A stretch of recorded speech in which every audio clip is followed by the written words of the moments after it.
All my life I've made things out of nothings.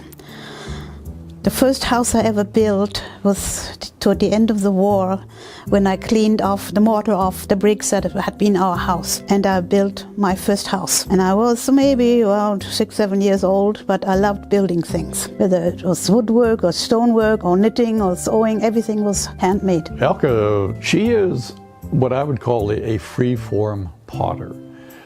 She does some work on wheels, but a lot of her pottery is hand-formed. She's quite well known in St. Albert. She has been living here for decades. Her work is found in galleries and museums and personal collections. The city of St. Albert owns several large pieces. I had a little baby girl in November one year. She was very, very sick, so I couldn't get a job out of the house. I had to be home all the time, but at night I wanted to get out and took a pottery class and started building by hand, or rather I just dove into the clay and it started on its own. I wanted to make practical things like water pitchers and big bowls and cooking pots, but they always sort of went slightly crooked. I loved the energy. You have to know exactly when to stoke them with wood, right? Whatever wood I could find. You know exactly the rhythm, you know, it was like a dance around a fire. We're lucky enough to have one of Elke's whale vessels. The large whale piece is something that we treasure. If you're lucky enough to have one of her pieces, you're never really going to know everything there is to know about it. There's a bit of mystery to it always. Her work